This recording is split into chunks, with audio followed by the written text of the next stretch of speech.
Shalom, saudara yang dikasihi Tuhan. Senang bisa berjumpa lagi dan saya berharap saudara sekalian juga tetap dalam keadaan yang sehat, dalam keadaan sukacita untuk mendengarkan firman Tuhan. Mari kita berdoa. Tuhan, kami mau mendengarkan lagi firman-Mu. Terangilah hati kami, berikan pencerahan oleh Roh Kudus, sehingga kami dapat memahami firman-Mu dengan benar. Dalam nama Tuhan Yesus kami berdoa. Amin. Pembacaan firman Tuhan dari Kejadian 4 ayat 4 sampai 5. Habel juga mempersembahkan korban persembahan dari anak sulung kambing dombanya, yakni lemak-lemaknya. Maka Tuhan mengindahkan Habel dan korban persembahannya itu, tetapi Kain dan korban persembahannya tidak diindahkannya. Lalu hati Kain menjadi sangat panas dan mukanya muram. Demikian firman Tuhan, dan saya berikan tema efek dosa. Saudara-saudara yang dikasihi Tuhan, kita sudah tiba di dalam renungan Kejadian pasal yang keempat. Kejadian 4 mengisahkan satu peristiwa tragis, yakni peristiwa pembunuhan seperempat penduduk dunia.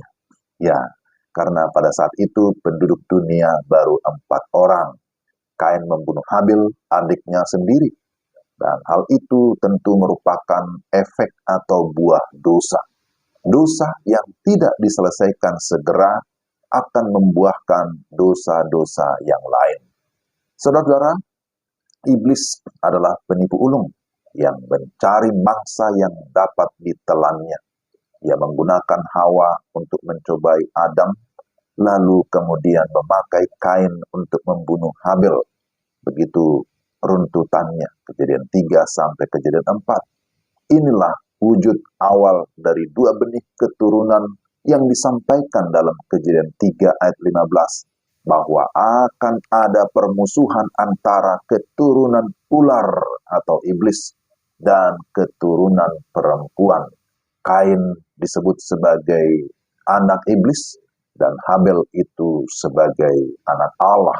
Tanda-tanda anak Allah ialah memiliki iman, memiliki pengharapan, dan juga kasih.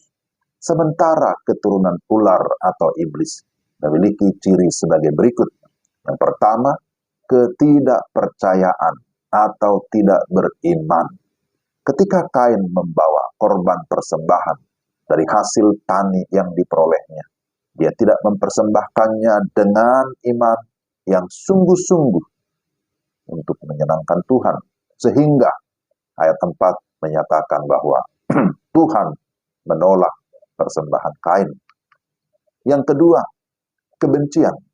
Akibat persembahan yang ditolak, Kain marah, hatinya sangat panas, dan mukanya muram. Ayat yang kelima, kemarahan membawanya kepada iri hati, serta kebencian yang kemudian merencanakan pembunuhan terhadap saudaranya sendiri.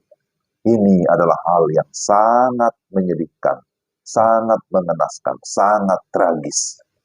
Dan yang ketiga, keputusasaan. Pertanyaan Tuhan kepada Adam dan Hawa ialah, di manakah engkau?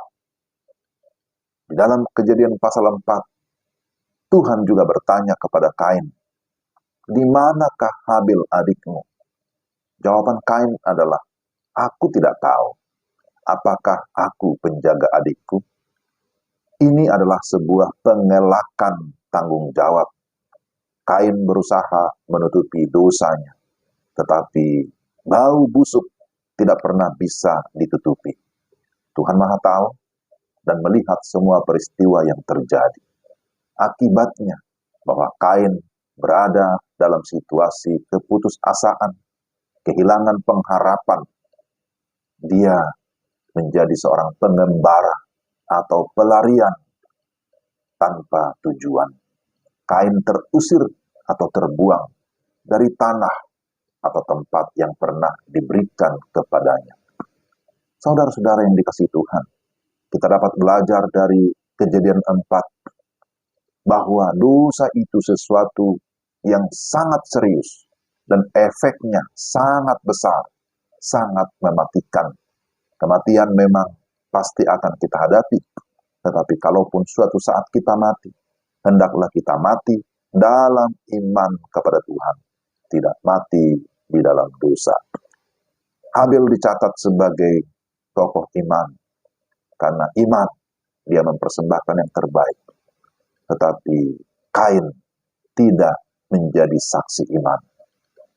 Kisah yang terjadi dalam Kejadian 4 tentu menjadi pelajaran bagi kita, supaya kita tidak bermain-main, tidak menganggap remeh dengan dosa. Bagian ini mengingatkan kita, supaya kita tetap hidup di jalur yang benar, di jalur keturunan perempuan, bukan keturunan ular. Kita adalah anak-anak Allah, maka biarlah kita hidup dalam iman kepada Allah dan mau mempersembahkan yang terbaik bagi Tuhan.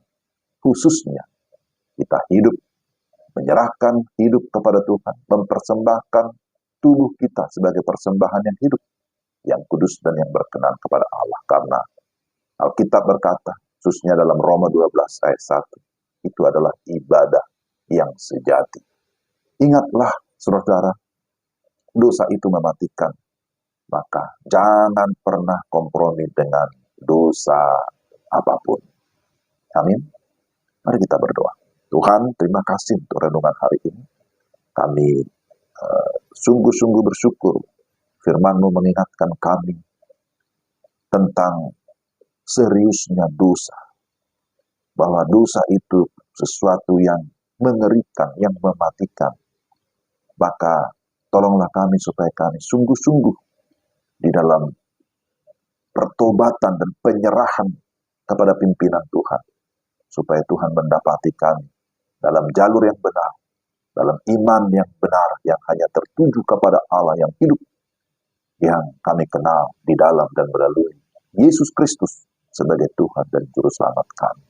Terima kasih Tuhan untuk firman-Mu pada pagi hari ini. Kiranya Roh Kudus menolong kami supaya kami tetap hidup di dalam iman. Dalam nama Yesus kami berdoa. Amin. Demikianlah renungan kita hari ini. Tuhan memberkati saudara sekalian. Salam.